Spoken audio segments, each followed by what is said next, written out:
Good evening and welcome to a wonderful night. It's a wonderful night because we're here after a horrendous couple of days. Our hearts, our prayers, our thoughts go out to those people in Florida who had tragedy strike their homes and lost their property and lost loved ones. And so it's been a really rough couple of days. We're going to soldier on, though, and talk about football tonight. We had a wonderful conversation last night with the Gator Bait family about the hurricanes. And it's good to know somebody's there when you're in need. Emotional support is really key. We like to think that's something we do in this organization, this family.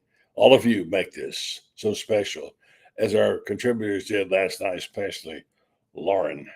Franz Beard will join us tonight. And Loren's going to off to see the game in Tennessee this weekend. There's a football game. And one Florida could win. Well, could they? We'll get your thoughts on that. Kicking off the show tonight will be Rob Brown, SEC sidelines, who's been talking to Tennessee people lately. And, of course, the notorious, the wonderful, the bombastic Ben Troop will be here, all coming your way tonight, right here on the Buddy Martin Show. So you tell your friends and neighbors that they got something else to talk about tonight. Get your mind off your misery. Come talk football with us, and let's do this thing, okay? So we're glad you're here tonight, and we want your thoughts on this football game this weekend. It's going to get interesting. Can Florida play up to that level? Well, we're going to find out. They are a winning team, something that people can't say in the state of Florida many places. So stay tuned. Tell your friends and neighbors the Buddy Martin Show is back on the air. For Buddy Martin, call him up and tell him what you're thinking, but be kind because he's doing the best he can. Stronger, faster. Mama says that alligators are ornery because they got all them teeth but no toothbrush. Hey, what if the voice calls while you're gone? Take a message. Bye! You ready, champ? I'm ready for this my whole life. I'm incapable of small talk. But that's why you love me, right? Kind of intimidating to be in the presence of so many great athletes.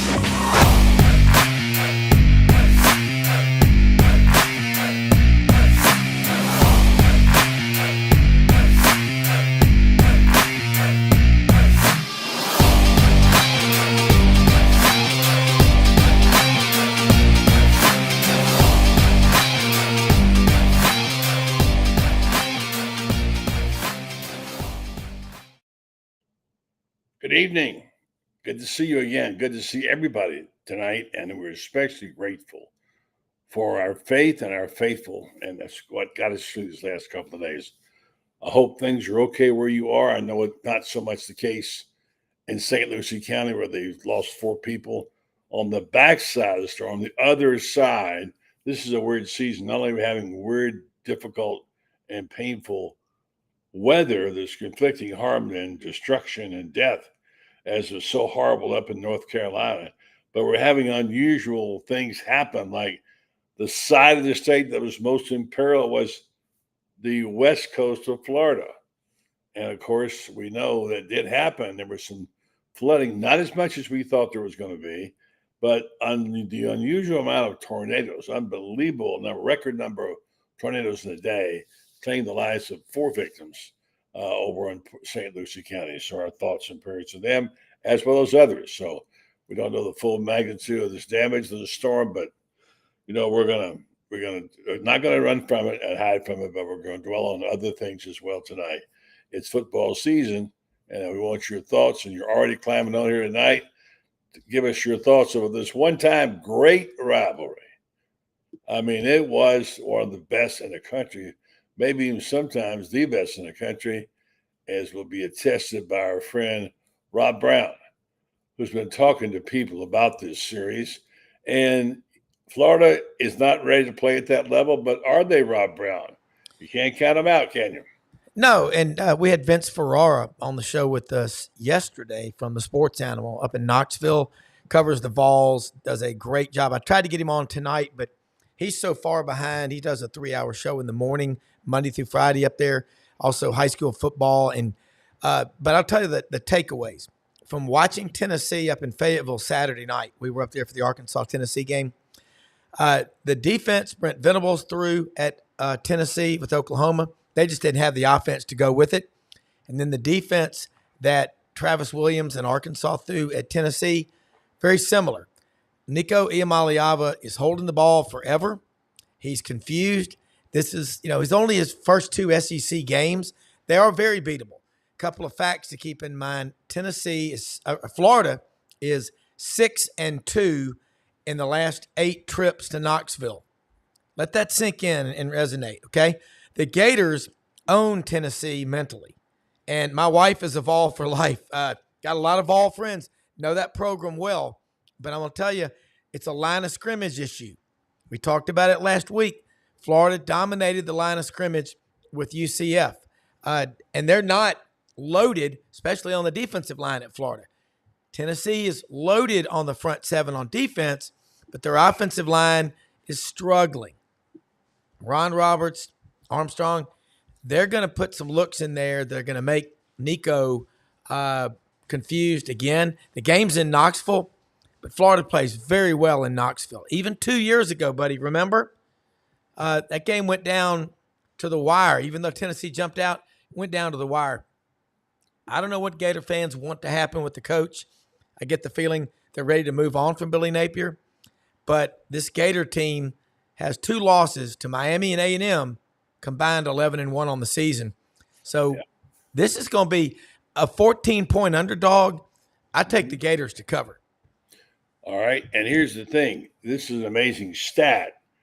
For people who are not educated about this series, this is a new rivalry.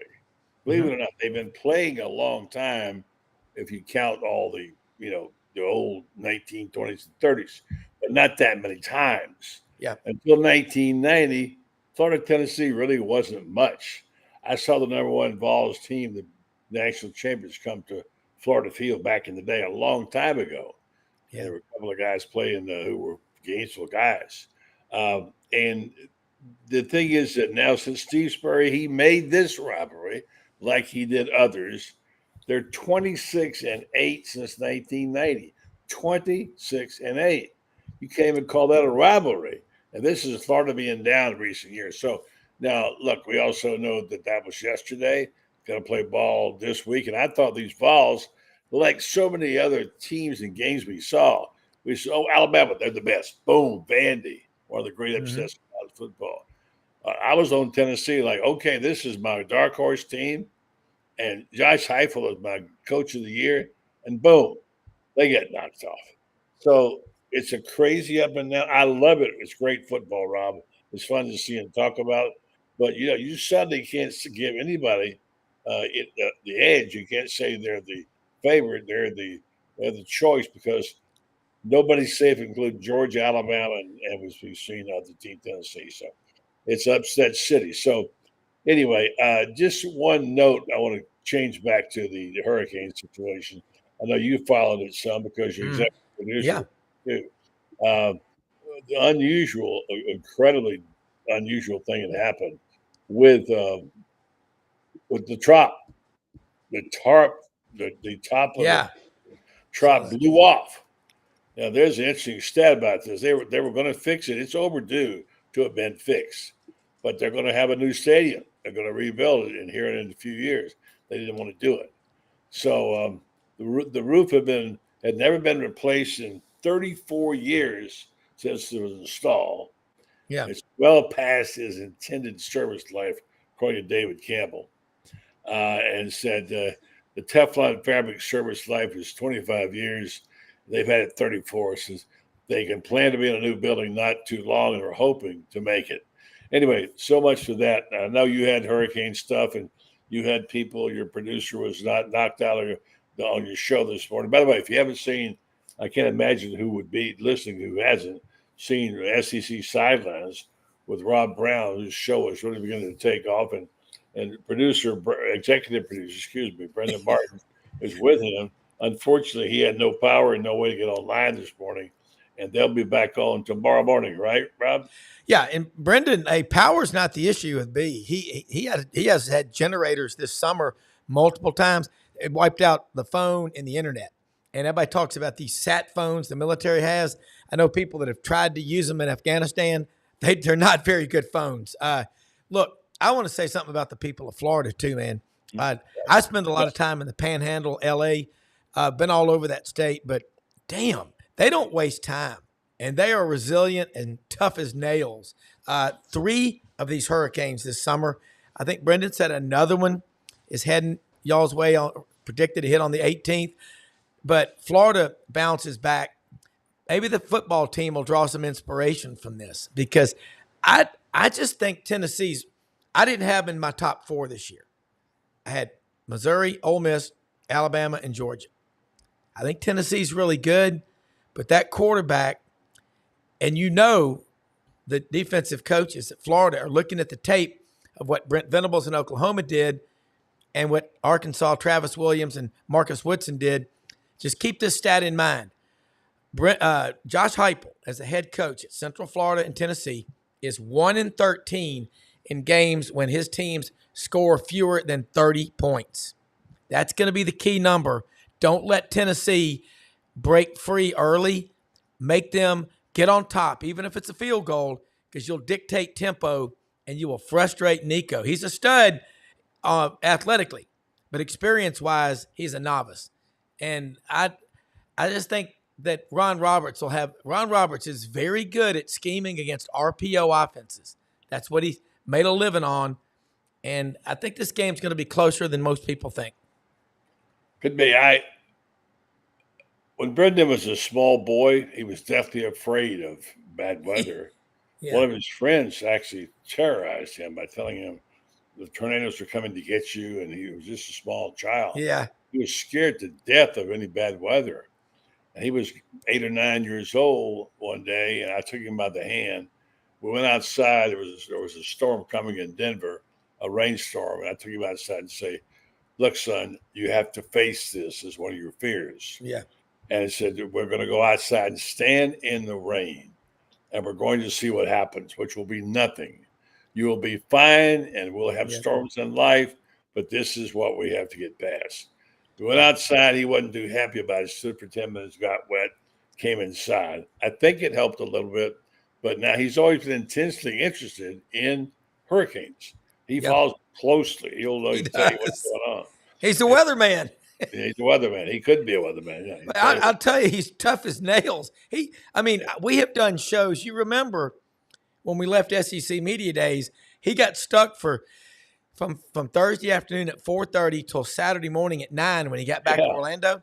Yeah. He did the show Friday from the broom closet at the Delta Skyway Lounge at DFW International Airport. And the finishing part of the show, he was in the back seat of his Uber. So our motto is we never fail and we find excuses to win, just like you do. And I appreciate the offer this morning, because I had a lot of people going, "How's Brendan doing?" Everybody's asking, "How's Brendan doing?" And we heard from him about 2 hours after that when his phone service came on. But y'all got a great show tonight. We got Dudley Dawson back on tomorrow morning, hogville.net, talking about Arkansas, Tennessee. We're going to be covering Ole Miss and LSU. We're going to be covering Florida and Tennessee. And then Ken Capps will be on from Dallas at the Texas State Fair talking Texas and OU and Georgia, Mississippi State. If it's SEC, we're talking about it. But thanks for having me tonight. I'll be watching the rest of the show. Listen, I'm so glad we're in the same family now. Yeah. Some wonderful things are happening to our group, SEC Sidelines, the Buddy Martin Show, and Gator Bait, all together in a family. And it's great to have a family in times like this. And your show is really doing well, and you guys are killing it. Keep it up. So, hey, we love these Gators.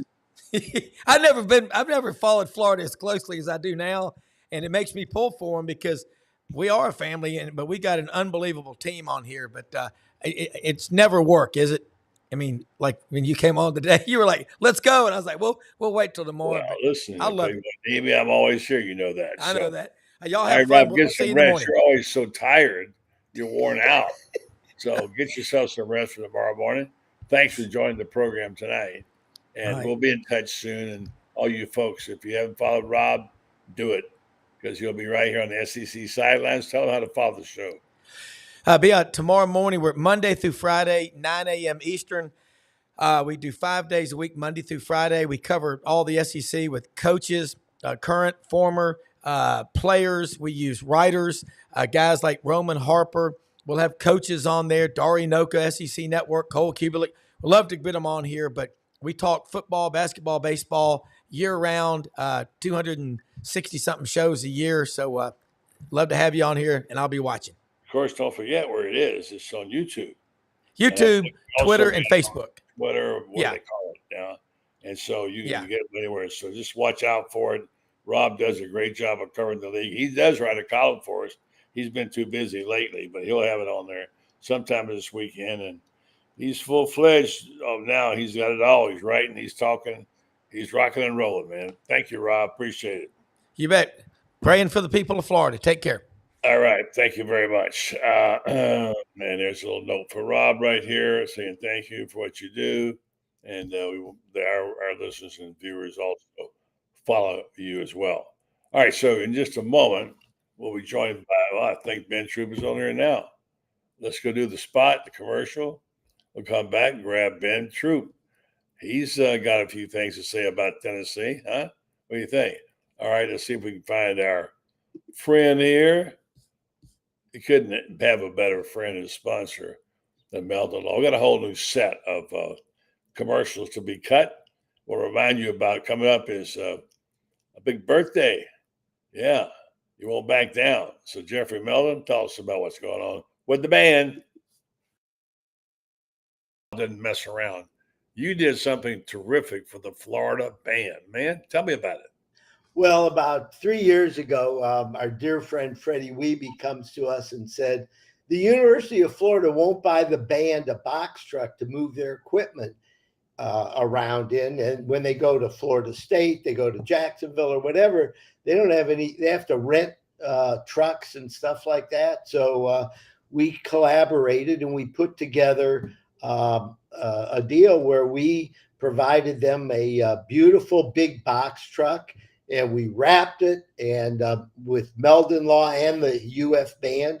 And by the way, the UF band was voted the best band in the country in August of 2023. All right, very much. Congratulations. And by the way, Tom Petty's birthday celebrated here coming up. It's the 20th would have been his birthday. And of course, you know who he was. He's kind of our musical guru. Nothing better than that thing they do when they get together and sing, Don't Back Down. It's quickly become one of the greatest traditions that we have in football. Standing by, Ben Troop and Franz Beard will be next. And good evening to you, Ben. What's going on, buddy? How you doing, sir? Good. You having a little problem with your internet tonight? No. I had it on mute. I saw that little red button down there. I had to just take it off. Okay, I think we have a little bit of lag in your voice and your mouth, but we'll work it out and go through it. Francis said about as well. Well, so it's Tennessee, Florida week. It used to be, for those people who never experienced it in the heyday, you wouldn't know what it was like. It was an intense rivalry. One of the things that for the newcomer Gators, you have to know, there was a time when the Florida-Tennessee game decided everything in the landscape of college football. Because the winner of that SEC East rivalry was pretty much going to make the championship game, and they would have a big say in the national picture. I mean, I would say at one time when it was cracking, it was one of the top 2 or 3 rivalries in college football. Well, buddy, number one, when it came to Tennessee back in the day, it used to be the 3rd game of the season. You'll have 2 teams that you could, probably beat the first 2 games of the year, and either we went to Tennessee or they came to us, and that's back when Florida was the creme de la creme in the East, and Tennessee wasn't far behind, if they were behind. And Philip Fulmer, Coach Spurrier, Tyson Nealon, the Swamp, and being a young and going there in 2000, not really understanding what this rivalry is about. That was the quote, catch no catch with Jabbar Gaffney. And I know Tennessee fans still hate it. Yeah, I mean, you had to look at that today and say it was a really close call, man. Sometimes I see and think he didn't catch that ball. And yeah, he called it. It could have been called. It was definitely a bang bang play because that whoever that ref was saw that he had it in his hands enough to call it a catch. Now, obviously, buddy, in hindsight, if you look back on it, we could say it was this, it was that. But what I appreciate the most about this Tennessee rivalry was, the pageantry of it. I mean, Reggie White, may he rest in peace. 2002, we go up there. It's in the rain. It's real nasty and muggy, and he's at the game talking about how good he thinks this Tennessee team is. One of my real good friends, Troy Fleming, we both got drafted together in 2004. Troy Fleming played fullback in Tennessee. He's from Franklin, Tennessee, with the Battleground Academy. I think he's in like the top 10 all time of high school rushing yards. I mean, Troy was nice. And when I get drafted, and we stayed at the Millennium Maxwell House in Nashville. You get drafted, you get out the plane, you go to them, and I'm closing the door to this hotel room, and all of a sudden I get a knock on the door. And I'm like, I open up the door, I'm thinking like, and it's Troy Fleming. And I'm like, yes. And he like, move out the way, this is my room. I'm like, no, this is my room. Mind you, it's 2 beds in there. And, we finna, and then he looking at me, I'm looking at him, I'm like, you played at Tennessee, right? He like, yeah, you played at Florida. And it's like, to this day, buddy, I don't know if we sat it's on. It's on. Well, to this day, buddy, I don't know if we sat right there in that doorway for 10 minutes or an hour, just going back and forth. But, I tell people all the time, the only way you can get a Florida Gator to root for a Tennessee Vol is to draft them to the same team. Because we sure ain't rooting for each other, on Saturdays. But Tennessee, Florida is a part of the college football fabric. I remember my junior year, 2002, Ron Zick's first year as a head coach. We go to Tennessee. And what they did was they was announcing the offense, like the starting offense. They was like, Rex Grossman, Aaron Walker, so on and so forth. They said, and the head coach of the Florida Gators, they said, Ron Zook. Now, mind you, we didn't think much of it, buddy. We didn't think much of it. Ron Zook was livid. He was so mad because he goes, oh, that's how they gonna do? They act like they don't know how to pronounce my name. It's the little things about, because I went 2-2 against Tennessee. When people say the last time Tennessee won at Florida was in 2003, that was my senior year. So that's the last time, and the streak started after that. And it's just great, buddy, because we genuinely, let me just say this, it is a genuine dislike for Tennessee players, Tennessee coaches, Tennessee fans, the Tennessee colors. And buddy, I mean, I know we'll get to the game, later on in the show, but I was blessed to be a part of this rivalry. If I can find this thing, they had this line. I'm gonna do this, Ben. Your sync is not right, so I'm gonna bring Franz on. Let you log off and log back on. All right. Let's see if we can get it right. All right. You go ahead and we'll say good evening to Franz Beard. We'll be waiting for you when you get back here. All right. All right. The big, great Ben Troop. He'll be joining us. Sometimes the internet and the Wi-Fi plays tricks on you. Here's a guy that never gets tricks played on him. He's always up with the program, and he's just, as you know him well. You read about him, and let's see, where did we go? Oh, there's Franz right there. Francis, good evening to you, buddy. How you doing? Another day in paradise, buddy. We had sunshine today and kind of got dried out a little bit here. Yeah, finally. It was I'm so grateful. I wanted to say this early, that this was a white knuckle night for me, with so many of my loved ones up there, and I'm here in Panama City. You're in Gainesville, and I didn't know what was going on. I was watching Fox Weather. If you haven't watched a good weather channel lately, I highly recommend it. And I would sleep an hour, wake up and watch the report and go back to sleep. I had 9 or 10 people, the family or friends I was checking on. I didn't know how they were doing. And I was worried sick and worried about you and your mom and your dad and all the things that went on. And this morning I woke up and I thought, last night's show, we started off the show with the prayer, which we've never done before. And we know that, Lord, you control all the natural elements in this world. If it be your will, we would ask you to spare those we love. Not to say we didn't care about the ones who unfortunately got hurt, injured, lost property, or in some cases died. but the ones that are closest to you, you worry about the most. I was so grateful to be able to wake up this morning and find all of you, friends, even you, had power. And Ben was out of harm's way this way, and Brendan was injured and knocked down, but not knocked out. He couldn't do his show. So I just felt so grateful this morning to be blessed, which we should always do. We forget about things like that, don't we? Well, we were second straight hurricane in 2 weeks, and a few palm fronds down in the yard and a few branches. Other than that, not really anything. This time we didn't even lose TV or the internet, which we did for 6 hours the previous time. So we look at those things, and it's time to realize that in light of some of the things that we've seen happen over the years with hurricanes, and we've been around, both of us, long enough to see our share of hurricanes in Florida.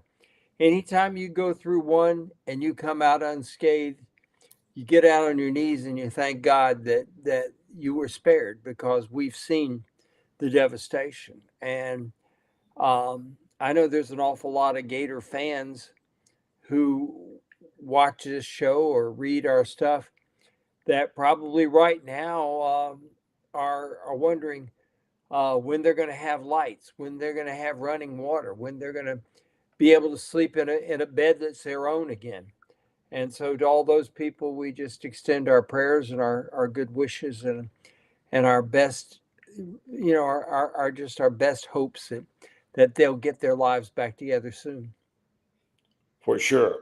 Now we've lost Ben. Let's see if we can get him back on. I want to discuss this, put in perspective some things about this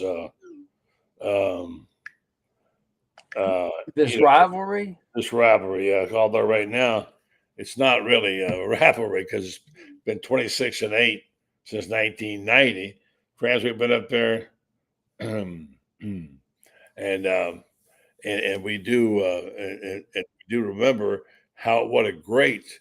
This guy remembers him too. Let's see, going back. Hello, Ben. Yeah. What's up, buddy in France? Hey, all right, there you are. Do you know, for all the great memories, though, you just brought it up, and I need to get it out while I still have it on my mind. We were there in 2006, buddy, at Neyland, and they really expected they were going to beat the Gators. And on the very first play, they saw single high coverage, and they did not know Reggie Nelson could run like an absolute antelope. Mm-hmm. And so they decide they're going to, Ainge was their quarterback, and he stepped back and he launched one, and everybody in the stadium is sitting there saying, "Holy cow, we're going to score a touchdown on the first play." That Fulmer just going for the bomb on the first play. And out of absolute nowhere, Reggie Nelson comes, first play of the game, and intercepts a pass, playing a one high. He was the eraser. And wow, I mean, that was something. Yeah. And Ben, you were part. And let's get Ben back in. He was telling the story about showing up for his room when he was drafted, and somebody was in his room. And Ben, we cut you off and Franz can chime in on it too. But finish the story you were telling about your friend who came in your room and said, "This is my room." You said, "No, it's my room." He played for the Vols. Tell us more about it. Yeah, you talking about Troy Fleming. I was there. I got drafted after the first day. This is back when the draft was 3 days. Troy got drafted day 2. So I was there in Nashville when he got drafted. Then we had to come back for rookie minicamp. And when we came back, we stayed in the Millennium Maxwell house. And I get there, everybody's all nice behind the counter, and I get my key and I go upstairs, and I'm like, "Oh man, I got 2 beds in the room. I mean, this is gonna be nice." And about 5 minutes, I get a knock at the door. So I go open up the door, and I'm like, "Yeah." And he was like, "Oh, I'm Troy, man. This is my room." And I'm like, "I'm sorry. No, this is my room, right?" And he stopped. I said, "Troy Fleming from Tennessee?" He was like, "Being true from Florida?" Like, "Yeah." And we just had like a little standoff right there in the doorway, looking at each other. Number one, I'm thinking, why would they room me with you out of everybody? Why would they room me with you? And the first thing he said, because mind you, that was both our senior year. We had just lost my senior year in the Swarm 2003. After that is when I think that was their last win in the Swarm in 2003. But what I remember the most was we just sizing each other up. Like, he looking at me like, why, you wasn't good enough to go to Tennessee. I'm like, don't nobody want to go to Tennessee. He's looking at me like Florida ain't all that. I'm like, and I think I might have said something like, I said, Ron Zucker beat the brakes off of Phillip for me. Right now, one-on-one, he would just knock his whole jaw off. And we were just going back and forth, buddy and friends. And what I loved about it was I didn't know Albert Haynesworth was on the team already. I didn't know that Travis Henry, I would have to block for him. All these Tennessee Vols everywhere. John Henderson, high school, was in Nashville. I'm just surrounded by Tennessee Vols everywhere. But no matter what, I'm going to say the same thing. I said, listen, the only time I ever think about the Tennessee Vols is if I'm eating the orange, if I'm eating the outside of an orange, or a baby just puked, or if I'm eating the creamsicle. That's the only time I think about it. I said there is nowhere on the planet does somebody go and ask for that color orange. It doesn't exist. It's not real. And like I said, that stadium is nuts. I mean, that's a lot of people screaming at you, hollering at you, yelling at you. Look at how big it is, friends, and we've seen a few games. It is huge. It is 5 or 103. I forget exactly, but well, they've narrowed it down to 102,000 now because they want to. They've widened some seats so that people, they got a bunch of people with fat butts, and they need that extra space. So they did that, and they added some premium seating and stuff like that. But it's 102,000 now. It's still 102, 105. I mean, it's like one of these things, who's counting when you get to that many people? It's an iconic setting right there on the Tennessee River, and everything. And it's hard to imagine. It's in the same place that it was when it was Shields Field back in 1928 when it seated like 6,000 or 7,000 people. It's in the same place. They've just kept building on the stadium. Back when in the 60s, buddy, I think it was about 58 or 60,000. I think LSU and Tennessee. After that national championship, I think, wasn't it? Yeah, Tennessee. I think in 1990, in 1969, the year that the Gators beat Tennessee in the Gator Bowl, I think that it was like 61 or 62,000 was the capacity, and the only stadium bigger in the SEC was Tiger Stadium at LSU, which at the time was this monstrous 68,000, which now we look at 68,000 seats in the SEC and say, can't you folks afford to get a good stadium? I know it. Whenever they get their feet going, and so you feel the thing shaking, you think it might fall apart. But when you think about the incredible stories around the SEC, man, you played in most of those places. Every stadium is unique. People don't realize this, but Auburn is one of the loudest stadiums you've ever been in. We all know about LSU. That's no big secret. But it's just the venues in the SEC. When I went to Denver, I went to work at the Post, Denver Post, and Woody Page and I were there. Woody came from the SEC. He's a Tennessee graduate. And we go out to Folsom Field in Boulder and watch the Buffaloes play. They have a nice little 50,000 crowd, and we said if they only saw real football in the SEC, they realized this is not all that impressive, because we were weaned on SEC. And you appreciate it so much. And it's just it was so lucky. And now look at the game we got here. Oh my gosh. It gets, man, speak on this. And then France, it keeps getting better. We already had all of this, the 16 expansions to 16, 12 playoff games, great things happening, schedule being giving us better games. And now we had Vanderbilt beating Alabama. What is up with this? And it's just incredible. And every week somebody else gets knocked off, you know. So you think, well, maybe Florida can play the spoiler role in some of these games because Lord knows we would know on the right man would have picked Vanderbilt to win that game. I love it. How about you guys? I love it. I love it. I love it because it's number one, we seeing things that not even Vanderbilt thought would happen, right?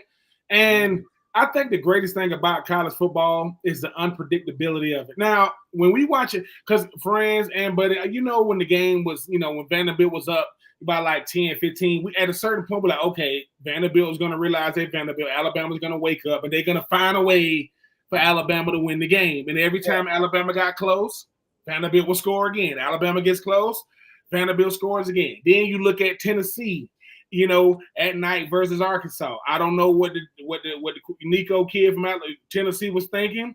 He must have thought he had more time on the clock, but when he ran out of bounds, it looked real similar to 3 years ago when Anthony Richardson threw the Hail Mary out of bounds against Vanderbilt. People like, that's it. That's the game. And I think what you love about, you know, that go Kentucky a couple of weeks ago, beating Ole Miss. That go with the same Kentucky that should have beat Georgia. So when people say, yeah, can Florida play the spoiler? I don't think Florida necessarily got to play the spoiler. They just got to play well. Because if they play well, which I know they can, and nothing against UCF, which I'm so happy that Florida, yes, we didn't play well in the second half on offense, but Florida did what it was supposed to do on Saturday night. It quieted the noise. It said, look, man, because when I played, and Franz and Buddy, I don't know if it was like when y'all used to cover us when I played, we respected everybody. But at the end of the game, it's like this. What we say to the media and what we say to each other, we're going to say the right thing to the media. We respect them. We go in the locker room and go, bro, we ain't losing to them now. And that's nothing against them. That's nothing. We played FAMU my senior year. When FAMU ran on the field, they was like, they looking at how big the stadium is. I said, listen, man, this is going to get ugly. And this is us talking to the defense and all. And it wasn't no disrespect. We played Marshall when they had Byron Leftwich. That's and right. It got ugly. And once again, it's nothing against these teams. It's just I always judge teams on, do you meet the talent threshold, right, to go out there and actually beat a team? Do Vanderbilt meet the talent threshold? Yeah. Did Vanderbilt lose to Georgia State this year? Yes. And they beat Alabama. Why? And people go, how does that happen? Because Vanderbilt, it was early in the season. Georgia State, you know, they trying to keep pace in the Sun Belt, you know, with Appalachian State and Louisiana and Georgia Southern and so on and so forth. But Vanderbilt said, listen, what do we have to lose if we go out here? I don't know where that goalpost is in Nashville, but it still hasn't made it back to that stadium. That thing is probably in Clarksville by now, probably headed up to Southern. Well, you know where it is they've cut it up in little pieces, then selling it. Well, raising money is a great idea. Here's the other thing. That, right? The Alabama captains were trash talking the Vandy captains during the coin toss, and Diego Pavia, who's the quarterback there at Vandy. Love that Diego. I love that. Fine football player. And a terrific story. A kid that nobody believed in, walked on in junior college. And look at him now. He beats Alabama. But he's talking about they're trash talking us in the coin toss. I mean, at least wait till the kickoff, you know. Goodness, they're trash talking during the coin toss. And he said, the Vandy guys looked around and said, let's just go out there and kick their butts. And they did. Of course. I mean, we talk about it all the time, right? The parity in college football. The parity in college football is what I enjoy the most because it is upset alert. This is why you watch on Saturday. You're watching to see if your team wins. You're watching to see if your rival loses. And you want to see something crazy happen. You want to see it. And them people on ESPN and SEC Network and Sports Center, they don't know what to do. Alabama loses, and it ain't to Auburn or Florida or Georgia. They said, who they lost to? They said Vanderbilt. This is football season. Yeah. Wait a minute. The Vanderbilt football team just beat Alabama, and not only did they beat them, they beat them convincingly. This wasn't no last-second field goal. Yeah. Let me bring up a guy that's going to be at the game. We'll share the thoughts with him and talk about this. I'm getting a little excited about this game just for the quality of football that could bring us. And I saw enough in the first half to see that this team is talented enough on offense and defensively improving. They could at least make a game out of this, And I love how they're playing, obviously, the quarterback situation. My gosh, DJ Lagway. By the way, word on DJ Lagway. Something happened today that's really cool. This is a time where Gators need to help Gators. There's a lot of hurting people in our state. People are stepping up to do things, help out. And today, DJ Lagway teamed up with Cam Ward to do a new card, a football card, that costs $10 a piece, and every bit of the money goes to people in Florida, which is a great move and a great thing. I want to make goodwill and change the image of people and what they think about football players. Kudos to those people for doing it. That was wonderful, and I heartily thank them for doing it. That's what community is about. That's what helping your Gator friends and your family are all about. So let's talk to this guy. He's a part of the Gator family. He's been really doing a great job for us lately. Hey, the guy can write and he can talk, friends. Who knew, right? He's going to be in Knoxville on Saturday night, aren't you, Loren? Yes, sir. Plan to be there, Lord willing. I'm halfway there now. I'm in good old McDonough, Georgia, a little bit south of Atlanta. So I went ahead and I didn't get much sleep last couple of nights. So I figured I'd come up and get about halfway, so I wasn't waking up first thing in the morning. Go to the outlet mall there. There's a terrific outlet mall there. No, don't go back there. Yeah, go. It's the Tagler outlets. I think I saw that. I'm gonna have to. It's got the best one of the best polo stores ever. Okay. Buddy gripes about me. We're going up there for the Tennessee game in 2008, and Buddy's griping because I say we are stopping at the outlet. And he says, "No, we're not. No, we're not." He ain't driving, by the way. We stopped there, and guess who? Just about buys out the polo store. Buddy Martin, yeah. Bud Light went in there, went crazy. Well, I'll tell you, if I don't know about the writing and the talking part, but I will say I got the best shoe game in the Florida media for sure. So that's hands down. So I would definitely, if they got a Nike outlet, I'll definitely swing through. They got one of those. More shoes, Lauren. I haven't worn a pair of Nikes in years. You need some more shoes. You can never have too many kicks, I'm about to say, the shoe. Oh my goodness! I mean, no, the shoot. No, I tell you, well, listen. When you get Lauren, when you get to Atlanta, when you get to downtown Atlanta, there's a place called Gus's Fried Chicken. You might want to stop in and get you a plate. It's some good stuff. Okay. It's called Gus's Fried Chicken. They make their chicken in peanut oil. It is outstanding. Fat Matt's in Buckhead. He ain't interested in no chicken. He's I'll throw that out a little bit. See what's happening. Fat Matt's in Buckhead. I'm telling you what. Look, the thing about it, y'all know how it is.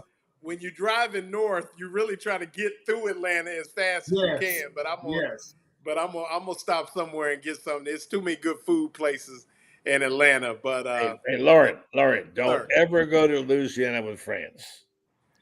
He'll take you to every dive in the place that serves Cajun food. That's the best places, though. Yeah, I was gonna say that's the every best place you go. Yeah, and they're all good. Yeah. Hey, I never took you up to Manchac. Oh my gosh! If I miss that? You up to Manchac, I don't know how I missed it. I'm telling you what. The only place in the world I will eat catfish is Manchac, Louisiana. And I got to tell you what, they got this little bitty place there, and it's about 200 feet wide. Is the entire isthmus that goes right there, and you get off of the interstate going north to Macomb, and you stop there, and oh my God, you just eat catfish till you die. It's so good. All right, we're starting to drift now. We're talking about Yeah, let's reel it back talk a in. little football. football. Hey, Ben. Let me do this. Let me tell folks about our sponsor, our fine sponsor, Titan MRI. And then we'll get back. I want to talk about this football team. Some good news on players who are now available that we'll get to see on the field at the same time. Loren is a former wide receiver. You got to really love this. I do. And what I'm seeing now with the development of these other receivers, I mean, it looks really could be a really interesting. I don't know how good Tennessee's defense is on pass defenses, but they could be tested. So stand by. I'll tell you about TitanMRI.com, one of our fine sponsors. If you need an MRI and you're living anywhere in North Florida, I heartily endorse the idea of you getting online and checking out TitanMRI.com. They make it special for you. You can tailor make your own appointments, weekends, nights, whatever fits your schedule. And you say, well, I don't have insurance. Well, they'll take cash or card. And by the way, it's not all that bad. And their prices are very, very good. And then they know that when you get an MRI, you don't like getting in that cage. Sometimes some of us, like friends and I, we get a little claustrophobic, and they want to take care of you on that. And they'll make sure they give you enough ample room and make it a comfortable visit. So check them out, TitanMRI.com. What does it mean to have the wide receiver? I guess this is the first time this year they've had them all together, and the promise that those guys show. I'll let you go, Loren, with that. Well, yeah, I mean, you talk about getting Eugene Wilson and Wilson and Aiden Mizell back. Two of the more talented, as I call the super soft. If you throw in Andy Jean as well, I really like that sophomore class. And, you're getting two of the fastest guys that Florida could put on the field as well. And if you add Tank Hawkins, and we kind of saw what he could do against UCF, you're talking about a mixture of, Tank Hawkins, Aiden Mizell, Eugene Wilson in the slot who can affect the game, running the football as well as running routes. And then you got the steady Chimera DK and Elijah Badger. I mean, you got a great group of receivers. I mean, if you remember, we've been bullish on these receivers for quite some time. Yeah. And now you have a complement of receivers. And like you mentioned, Tennessee is actually third in the SEC in passing defense. They've only given up one passing touchdown this season. They give up about 159 yards per game. So it'll be a good test. I mean, Tennessee, now a lot of that's attributed to Tennessee's good defensive line, and they've been able to pressure the quarterback, things like that. But it'll be fun to watch. And obviously with Graham Mertz having his complement, and we're still waiting on Arliss Boardingham, who could be a mismatch if he's used properly, things like that. And Ben can attest to that. If they have all these weapons in play, if they can just get the schematics right and scheme them up, I mean, they really have an opportunity to make a difference in the game. I'm not saying that the receivers are going to outplay the secondary or anything like that, but I am saying when you have that much talent on the field, it can only enhance what you're trying to do offensively. Yeah, I'll tell you, go ahead, Franz. Go ahead. I'll give you guys something. Tennessee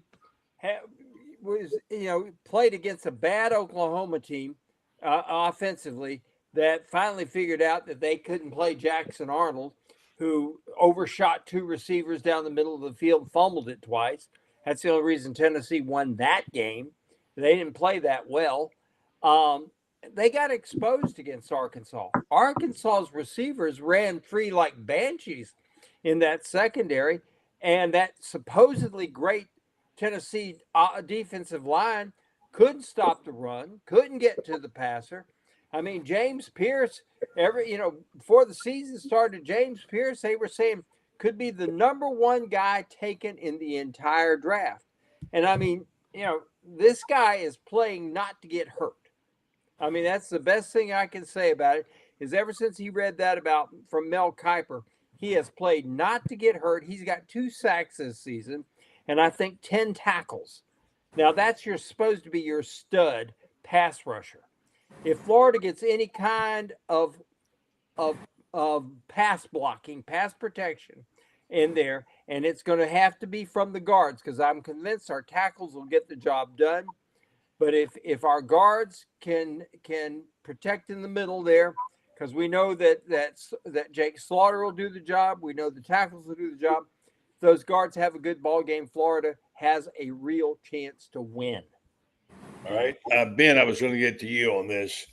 You mentioned obviously Boardingham and it's Hudson, the big tight end. Hanson. Hayden Hanson. Hanson, I'm sorry, yeah. Who I want to see him on the field at full tilt because he's a beast. That changes the dynamics of the passing game.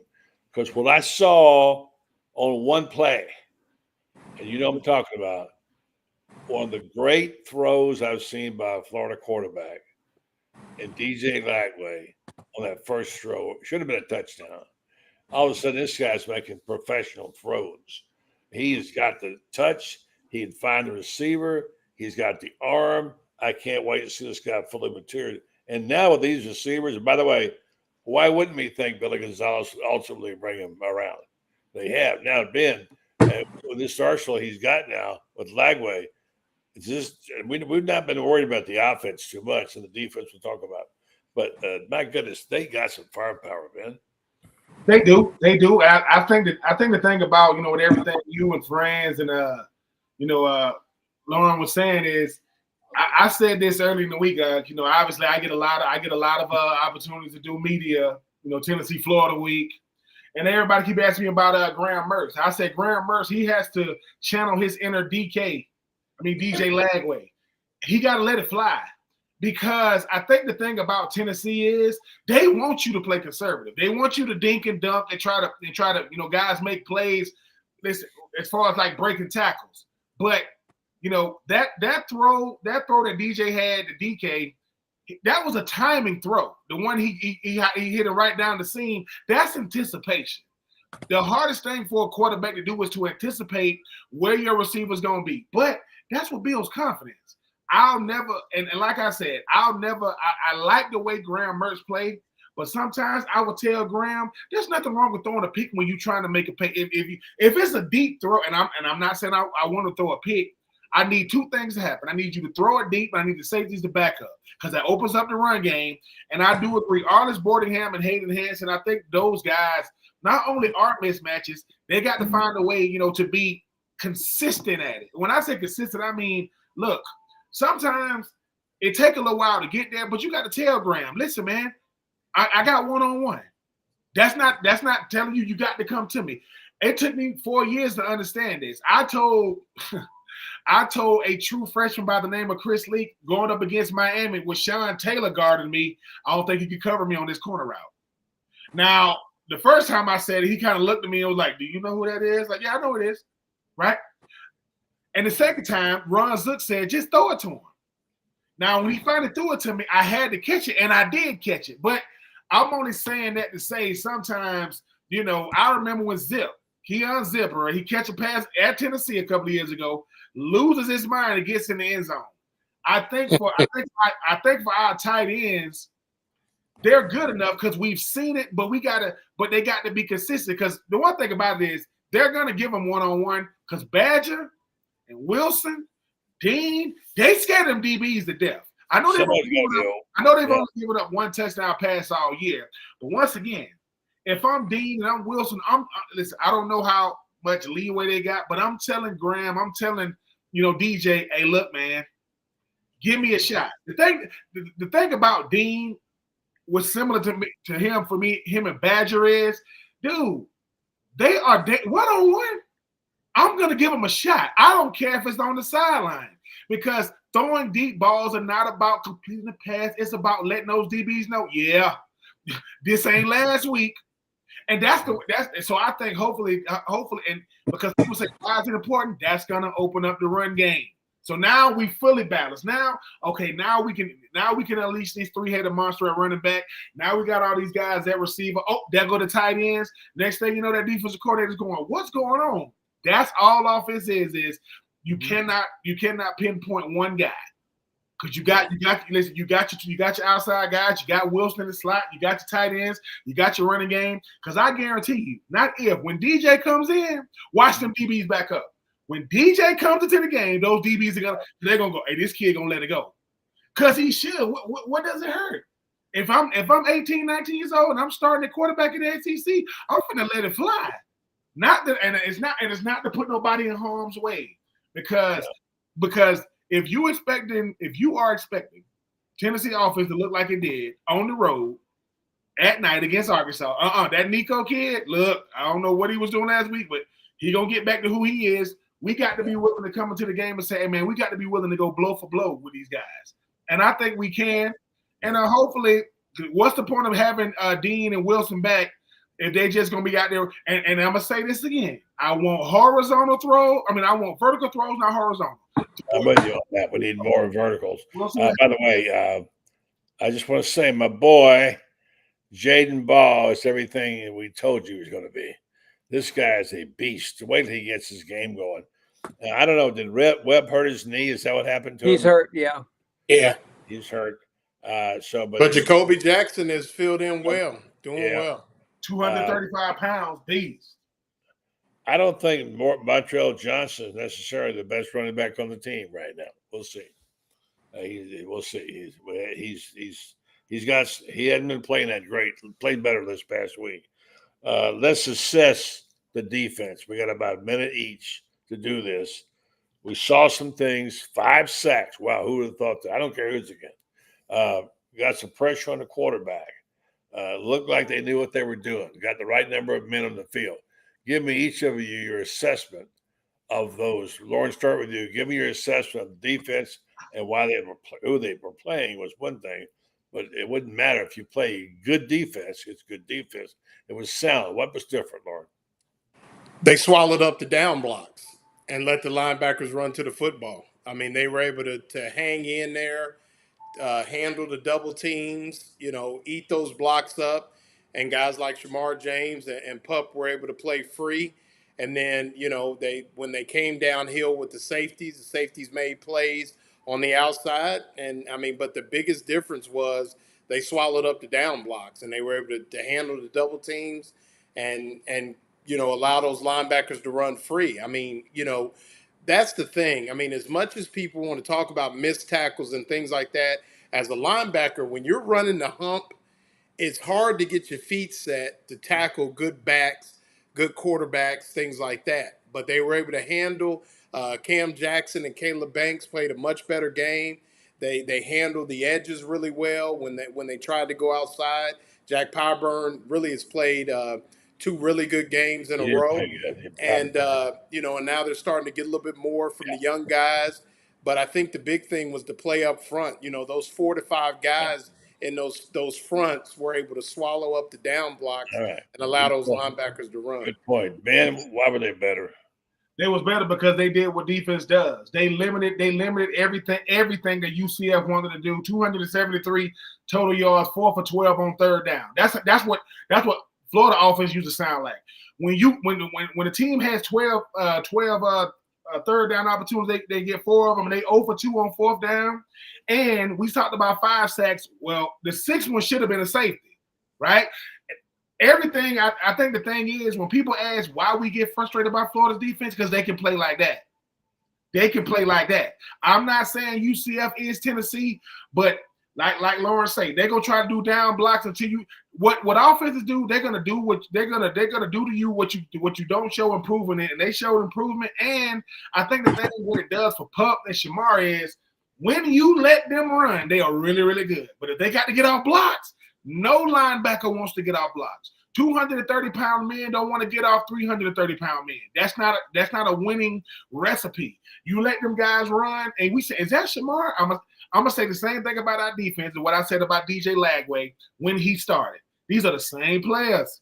This is the same scheme. You don't get to switch it up. It's just that they're buying into it. And like I say, the one thing you needed going into Tennessee is what they did. Win the game, build confidence. Now, Cam Jackson out there making plays. Look, all the guys, the D-line finally looked like what we heard about in the offseason. But like I say, they're going to get tested.